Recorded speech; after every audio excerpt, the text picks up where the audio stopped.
Hello दोस्तों, मेरा नाम रोहित और स्वागत है आप सभी को अपने यूट्यूब चैनल बीसी सेंटर में। तो आज की इस वीडियो में आप सभी को हम बताने वाले हैं मैथमेटिकल कॉम्पिटिशनल थिंकिंग एनालिसिस का यूनिट नंबर 1 है लॉजिक। इसका हम आप सभी को टॉप 10 1 मार्क्स का क्वेश्चन बताएंगे। ठीक है, एक एक नंबर का आपको हम बताएंगे।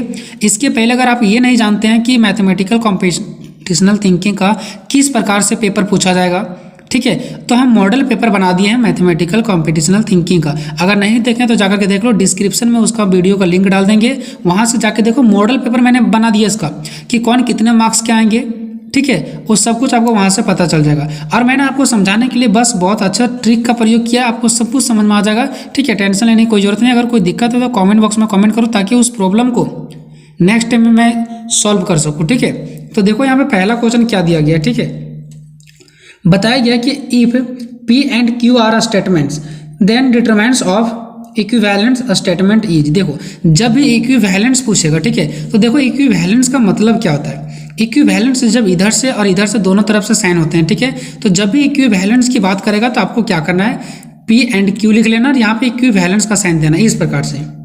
ठीक है, इसको इम्प्लाई बोलते हैं। ठीक है, तो इस प्रकार से हो जाएंगे। ठीक है, क्योंकि यहाँ पे क्या बोला, इक्विवेलेंस बोला है, तो इक्विवेलेंस का साइन ऐसे ही होता है ना। ठीक है, तो आपको क्या करना है, ए साइड P लिखना है, ए साइड Q लिखना है, यहाँ पे इक्विवेलेंस का साइन बैठा देना है। ये हो गया आपका इसका करेक्ट आंसर। ठीक है, उसके बाद हम लोग चलेंगे question number next, question number दूसरा की ओर। ठीक है, देखो क्वेश्चन नंबर दूसरा में क्या बताया गया। क्वेश्चन नंबर दूसरा बताया गया कि द ऑपोजिट स्टेटमेंट, ऑपोजिट मतलब क्या होता है, उल्टा होता है, सभी को पता है। The opposite statement of the statement P and Q। अब देखो यहाँ पे ये क्या लग गया, इसका ऑपोजिट बताना है, तो सीधा सीधी बात है, ऑपोजिट बताना ना। ये हमारा क्या, ये इम्प्लीकेशन है, इसको हम लोग बोलते हैं P इम्प्लीकेशन Q। देखो यहाँ पे जब एक तरफ से तीर का निशान हो तो इसको इम्प्लीकेशन बोलते हैं। ठीक है, तो P इम्प्लीकेशन Q, इसका उल्टा लिखना है, ऑपोजिट स्टेटमेंट, सीधा सीधी बात है। तो ये यहाँ पे इम्प्लीकेशन का इम्प्लीकेशन ही रहेगा, बट ये जो Q है वो इधर आ जाएंगे और जो P फर्स्ट में वो लास्ट में चल जाएगा, मतलब फर्स्ट वाला लास्ट और लास्ट वाला फर्स्ट चल जाएगा। जो P और Q था वो Q और P हो जाएगा, यही तो हमारा ऑपोजिट स्टेटमेंट होगा।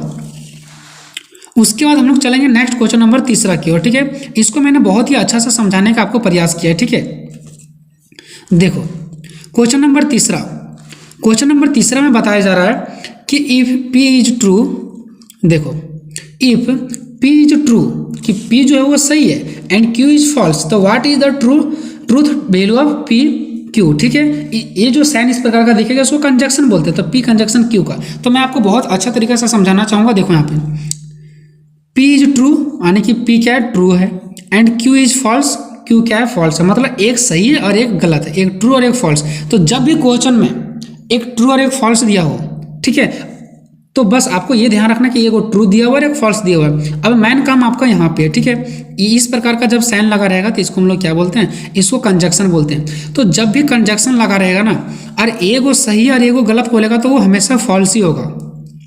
तो इसका आंसर क्या होगा दोस्तों, फॉल्स होगा, सिर्फ और सिर्फ फॉल्स होगा। ये सब पर माइंड आपको नहीं करना है। ठीक है, बस मैंने समझाने के लिए किया, बस केवल और केवल आपका आंसर फॉल्स होगा। कब, जब एक वो सही दिया हो ट्रू और एक को फॉल्स दिया हो और आपका साइन यहाँ पे कंजक्शन का ही होना चाहिए।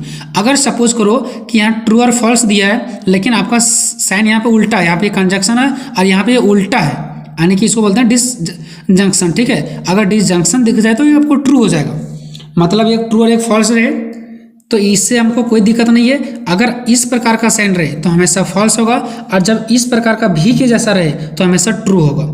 ठीक है, तो ये हमेशा भी का उल्टा है, यानी भी के जैसा नहीं लग रहा है तो ये फॉल्स होगा, गलत होगा, लेकिन ये भी के जैसा लग रहा है तो ये हमेशा ट्रू बनाएगा। ठीक है, उसके बाद नेक्स्ट क्वेश्चन क्या बोल रहे हैं यहाँ पे कि what is the negation of the statement it is Sunny today. अब यहाँ पे देखो, यहाँ पे क्या बोला है, नेगेशन बोला है। तो नेगेशन हम लोग किसको बोलते हैं, नेगेशन का साइन ऐसे भी होता है और इस प्रकार से भी होता है। ठीक है, ये दोनों को नेगेशन बोलते हैं। तो नेगेशन मतलब एक तरह से समझो उल्टा। ठीक है, तो it is Sunny today, negation मतलब नॉट, नेगेशन मतलब नॉट। ठीक है, तो इट इज सनी टुडे लिखा हुआ था, यहाँ पे नॉट डाल देंगे तो हो जाएगा it is not Sunny today. तो जब भी नेगेशन की बात करेगा ना तो इसका मतलब होता है नॉट, नेगेशन का मतलब नॉट समझना है। ठीक है, उसके बाद नेक्स्ट क्वेश्चन नंबर 5 आपको यहाँ पे दिख रहा होगा। ठीक है, व्हाट डज द सिंबल, ठीक है, यहाँ पे सिंबल पूछा जाएगा कि इसका सिंबल, ये किसका सिंबल है, ये आपको लिखना है। तो ये किसका सिंबल है, देखिए यहाँ पे ये है इम्प्लीकेशन का, तो यहाँ पे क्या हो जाएगा इम्प्लीकेशन। अब यहाँ पे इस प्रकार का हो सकता है, एक क्वेश्चन पूछ दे कि व्हाट इज द सिंबल इसका, यानी इस प्रकार का सिंबल को क्या बोलते हैं, तो डिसजंक्शन बोलते हैं। इस प्रकार का साइन को कंजक्शन बोलते हैं। नेगेशन का दो साइन होता है, ये, और इक्विवेलेंस का होता है इस प्रकार का साइन होता है। सभी देख लो, किसी से भी क्वेश्चन आ सकता है, ठीक है, सबका साइन पूछ सकता है, जो कि आपको यहाँ पे भी मैंने दिखाया है यहाँ पे, ठीक है। इसका स्क्रीनशॉट लेकर के रख सकते हो, बहुत काम आएगा आपको लॉजिक वाले चैप्टर में, ठीक है।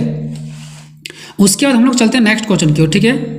क्वेश्चन नंबर 6, क्वेश्चन नंबर 6 क्या बोल रहा है देखिए कि what is the true value of P equivalence Q when P is true and Q is false.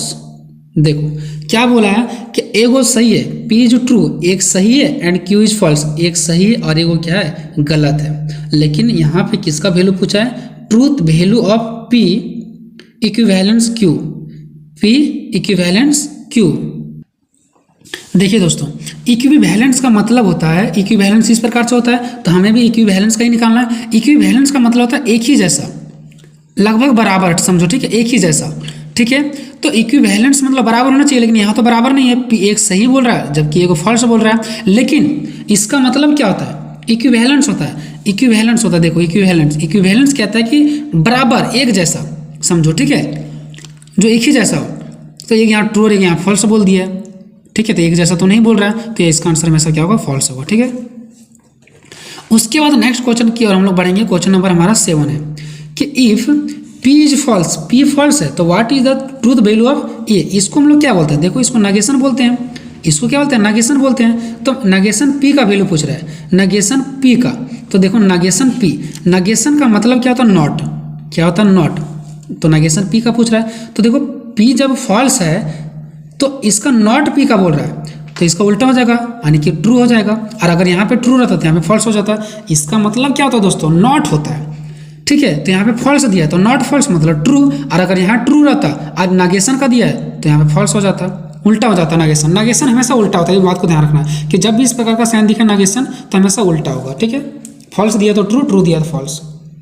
अब यहाँ पे देखिए दोस्तों, वही क्वेश्चन आ गया जो इसके पहले में बताया था कि if P is false and Q is true, एक ट्रू दिया और एक फॉल्स दिया, ठीक है, और पूछ रहा है भी की जैसा। ये देखो भी की जैसा है, जब भी की जैसा रहेगा ना और एक ट्रू और एक फॉल्स दिया रहेगा तो हमेशा वो ट्रू ही होता है, ठीक है। ये समझ के चलना आपको कि देखो भी बिल्कुल अच्छा लिखा हुआ है, ये तो भी के जैसा ही है तो ट्रू होगा। लेकिन वही साइन अगर इस प्रकार से दे दे तो ये तो उल्टा हो गया, तो यहाँ पे ये हमेशा क्या हो जाएगा, फॉल्स हो जाएगा। इस प्रकार का साइन दिखेगा तो फॉल्स, और ये पक्का भी की जैसा दिखे तो ट्रू। नेक्स्ट बोल रहा है what is are tautology. Tautology क्या होता है, एक टोटोलॉजी क्या होता है जो हमेशा ट्रूथ होता है, हमेशा सही होता है, ठीक है। या तो फिर इसका आंसर ऐसे भी बोल सकते हैं ऑलवेज ट्रू, जो हमेशा सही होते हैं, ठीक है। एंड लास्ट क्वेश्चन हमारा है आज की इस वीडियो के लिए 10 number, what is the true value of P conjunction and negation P, ठीक है। अब देखो इस प्रकार वाले को हम लोग क्या बोलते हैं, कंजक्शन, और ई वाले साइन को क्या बोलते हैं, नेगेशन। तो यहाँ पे कंजक्शन और नेगेशन और दोनों P ही बोला है, ठीक है। तो यहाँ पे ट्रू वैल्यू बोला है, तो जब भी आपको यहाँ पे इस प्रकार से नेगेशन दिख जाए तो ये हमारा फॉल्स होगा, सीधा सीधी बात है, ठीक है। तो ये नेगेशन है तो इसका क्या हो जाएगा, फॉल्स हो जाएगा। अगर आपको समझने में दिक्कत आ रहा है, मेरा बताया हुआ चीज़ आपको समझ नहीं आ रहा है, तो कमेंट बॉक्स में कमेंट करके बता सकते हो कि सर जो आप बताते हो वो हम लोगों को समझ में नहीं आता है, थोड़ा और डीपली में जाकर के समझाइए, तो हम डीपली में भी जाकर के समझाएंगे। अगर बोलोगे थोड़ा और जल्दी में समझाइए तो वो भी समझाएंगे। और आप लोग कमेंट करके बताना कि क्या नेक्स्ट, ये तो हमारा हो गया 1 मार्क्स का, अभी और भी मार्क्स का क्वेश्चन बचा हुआ है, ठीक है। ऐसा नहीं कि कंप्लीट हो गया एक ही वीडियो में, अभी बहुत सारा क्वेश्चन बचा हुआ है। तो किस सब्जेक्ट में आपको दिक्कत है, किसका वीडियो चाहिए, आप लोग कमेंट करके कमेंट में जरूर बताना, ठीक है। तो मिलेंगे हम नेक्स्ट वीडियो में, तब तक जय हिंद, जय भारत।